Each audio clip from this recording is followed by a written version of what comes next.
Well, hello, friends, and welcome to From Busy to Rich, the podcast designed to inspire advisors to increase their profitability and quality of life for themselves and for those they serve.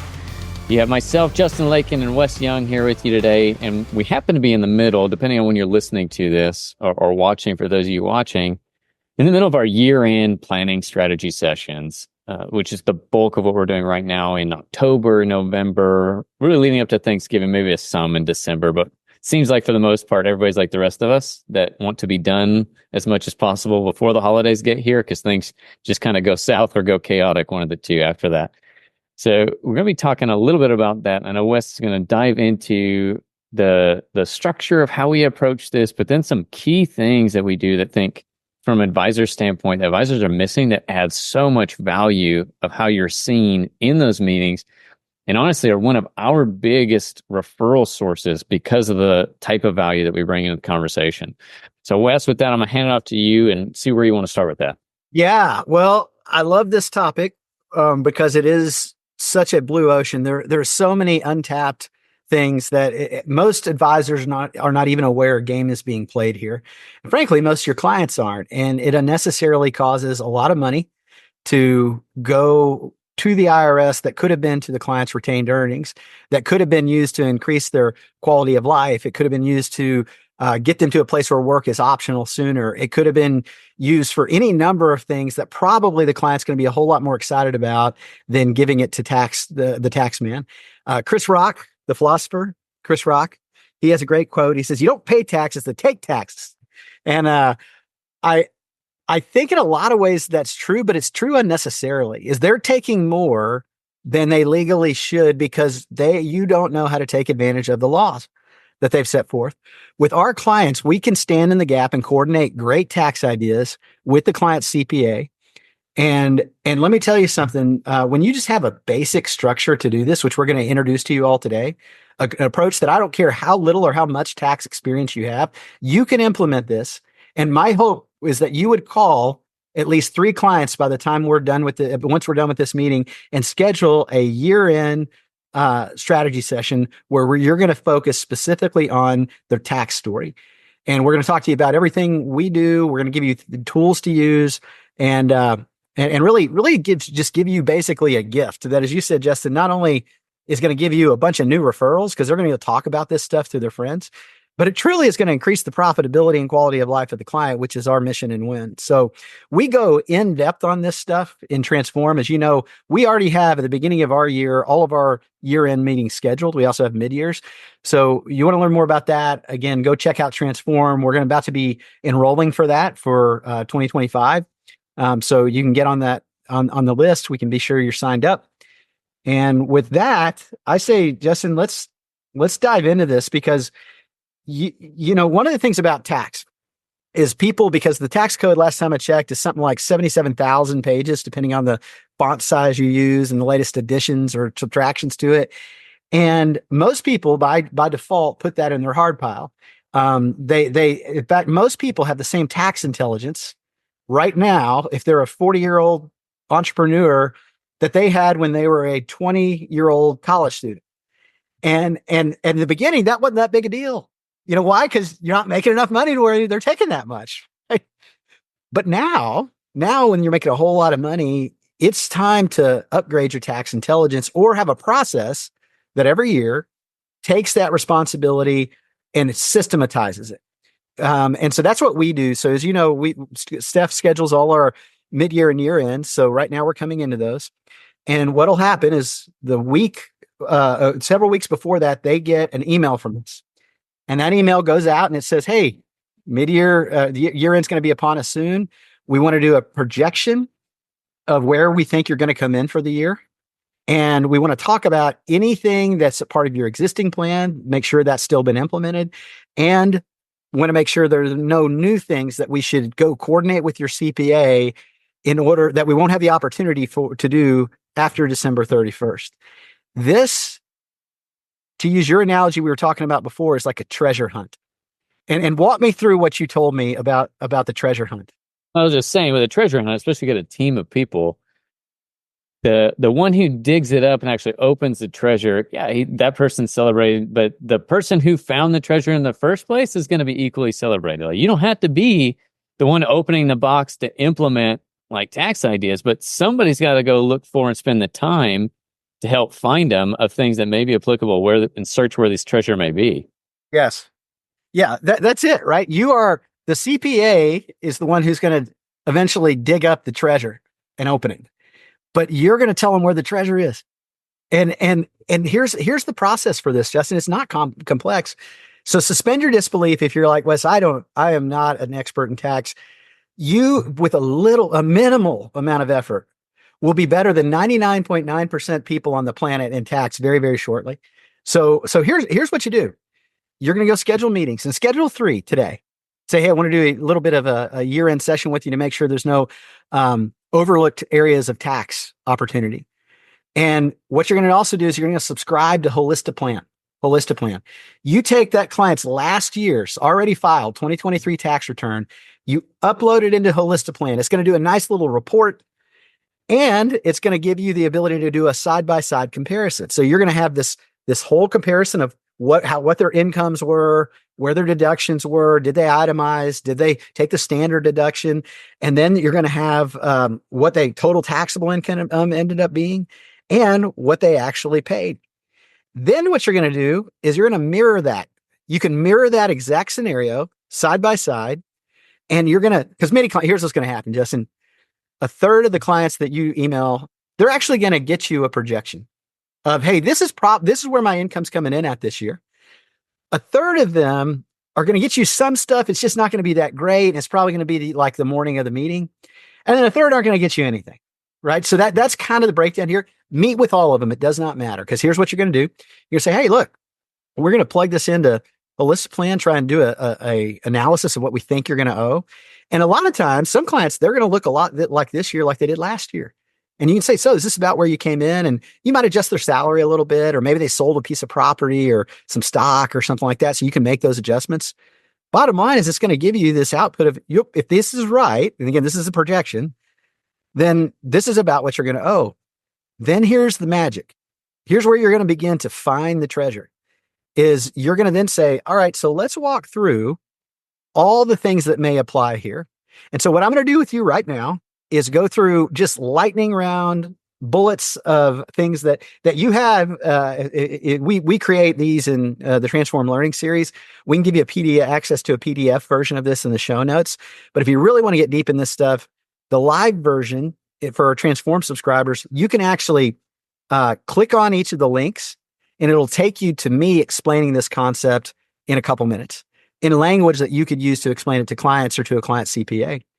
So let's just go through these lightning rounds. I do want to preface this for those of you listening or watching. This is not tax ideas for doing a Roth conversion or backdoor Roth. Like, this is not just tax ideas for how we can get to the point of making a new IRA or setting up a new SEP IRA or solo 401k.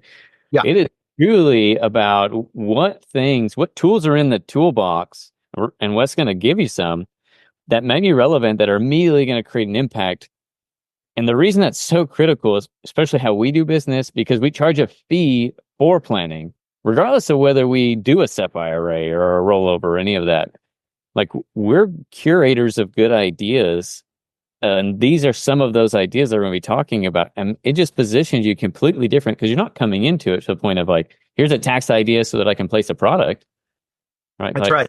It's some things you need to think about that, based on your situation, may be applicable when we're talking with your CPA.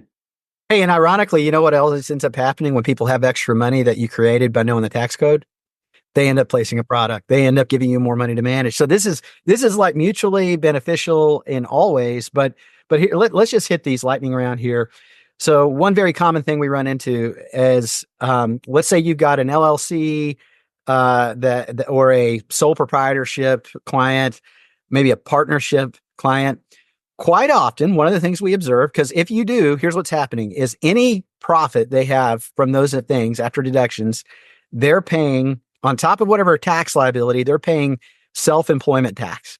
So 15.3%, right, Justin? Yep. 15.3% they're paying on all that profit.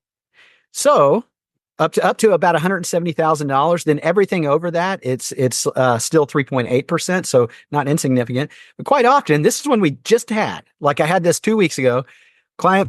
New client for us said, "Hey, you're making about $300,000 of profit a year, and right now you are just an LLC. It was filing as a disregarded entity, but all that passes through, and you're paying 15.3% on 170,000, and then everything over that you're paying 3.8. You could make an S election, an S corp election, and you could then pay yourself a reasonable salary. And in their case, we agreed upon eventually with the CPA $70,000. $70,000 was the reasonable salary, and then everything else you distribute in the form of a dividend. And if you do that, then it's going to save you. Let's just do the quick math here. So if I do, so they were paid 70. So 100,000 of that now is coming to them, and they're not having to pay 15.3%. So I'll multiply that by 15.3%. It's roughly a little over $15,000. And then everything else, that other, call it, what is that, 130,000, they're avoiding initial 3.8%. So that's going to be another $5,000 or so with an idea. Let's go to your CPA and talk about it. I'm going to keep moving rapidly here. So 14-day business rental of home. You guys have heard us say this. Everybody, because of the Augusta Rule, 280A of the tax code, you can take rent. So I could rent Airbnb, VRBO, my house, my personal residence for 14 days or less. And that income, I don't have to pay taxes on that income because of Section 280A. You can take that a step further. And if you're a business owner and you use your home for certain business activities, like let's say you have a board meeting there, let's say you have your whole team in to do specific vision casting and moving forward, you can rent, your business can rent your home for the fair market value. It has to be fair market value for that amount. They get a deduction, and because of 280A, the tax code, you don't pick it up as income every year. And you still have time to do this before the end of the year, depending on when you're listening to this. Paying your kids. You guys have heard me say this is all low hanging fruit stuff, but did you know that, let's say you've got an LLC and kids work in the business at all? Normally parents are like, look, I pay for all this stuff anyway. I don't need to pay them a salary, but you should, because you can pay them almost $15,000 a year if they're doing the requisite amount of work for that. And you get a full tax deduction at your 37% rate. They don't pick it up as income. And if they're an LLC or a partnership or something like that, they don't even have to pay payroll tax on that. So wonderful thing there. Let's look at travel that you're doing. What travel are you doing that could be business travel? Maybe it's also you're taking a couple extra days for vacation stuff and flying the family down. But how could this be a business expense? Because quite often people just say, well, it was a family vacation, but now I did go do a day long, say it was a seminar or a workshop or some kind of deal there. Well, could I make that a business day, a one working day in my travel? Well, probably could. We're going to jump down here and go to a couple others. I get this all the time. So do they own real estate? If they own real estate of any kind, have you done a cost segregation study? Because here's what normally happens, depending on if it's commercial or residential. The value of the property minus the land, so let's say that was $500,000, I get to take depreciation expense on that, divided over 27 and a half or 39 and a half years. And that means, so it's take that number, divide it by either of those numbers, depending on if it's commercial or residential. And so it's not money I'm having to pay, but it is a deduction that comes off the income against the income that I'm receiving to that property. And here's the thing, a cost segregation study divides that stuff up, divides it up into 15-year depreciation, because some things depreciate faster, and 5-year depreciation. And if I could get those deductions earlier in the life cycle of that property, I'd rather have them most of the time. The other thing is, right now you can accelerate 60% of that into 1 year and then take the rest of it over to the depreciation. So have you done that? Have you thought about that? The other thing, if you have a business owner that's moving into a business that a piece of real estate that they're going to own, but they're also the operator, they're also the leasee and the leaseor, there's an election you can make called the grouping election. And normally passive income, which is if I'm paying my landlord rent and I'm not the landlord, that's passive income to him. And so to the extent he has passive deductions, passive losses, like, taxes he's paying, insurance, also could be all the depreciation expense that we talked about. And if he's working with us, we've told him to accelerate that. He gets to take that against that, but earned income, he doesn't get to take it against. The magic of a grouping election can be that you make that, and you got to make it in the first year that you're occupying it.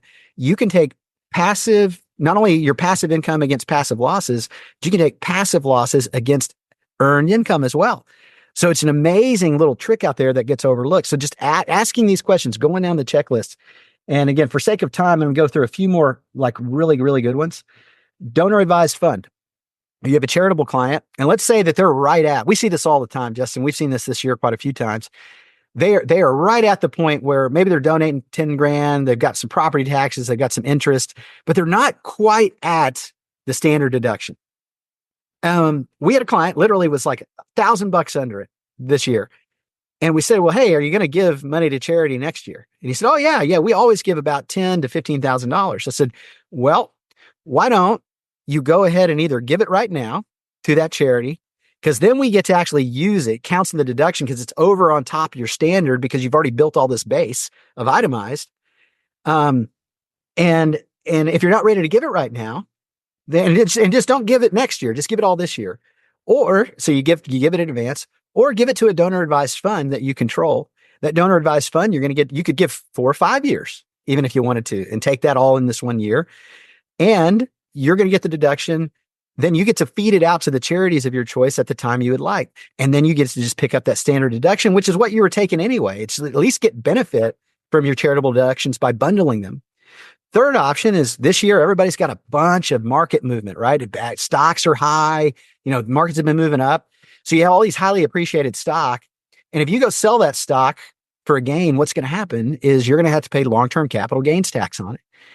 Now, if you're giving money to charity anyway, why not go ahead and give that amount? So let's say you bought Apple stock for $1,000, now it's worth $20,000, and you were going to give $20,000 to charity anyway.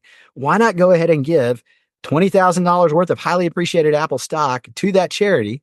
As long as it's over a year old, you'll get a fair market value deduction for it. They don't pick it up as income because they're a charity. They sell it. It's still 20 grand cash to them. And you can combine all these things. So there's a lot here. And again, we just scratched the surface today, Justin, but I just want people to know that look at the list, take our class because we go in depth of this. Listen to the Small Business Tax Savings podcast every week because it's another great way. But if you just have these conversations, what's going to happen? You will find things, and you will find things we've not talked about today. Your clients, you're going to be the one who found the treasure, and then you're going to say, let's take it to CPA, see if we can dig it up. Let's see if we can move this stuff out, and you'll increase profitability, quality of life, as well as you're going to get a ton of new referrals in the door. We really hope you guys have enjoyed this, and I encourage you, go back and listen to it again. Go on the website, take a look at the narratives checklist. There are a ton of ideas. We haven't even got into some of the fun ones like real estate professional status and some of these other things that you can do that would apply to the right scenario. But being the one who's kind of like a general contractor where you know which tools need to be available and who to go help implement those things is critical in positioning you as the true advisor, right? Like that is holistic planning, is being able to know all the different things that may be applicable and then where to go to help solve those things. So I encourage you, go to the website, check those things out. We have additional resources. And then if you have any comments, questions on any of it, click the link below, send us a message. We'd love to hear from you. If there's a certain topic, include that too.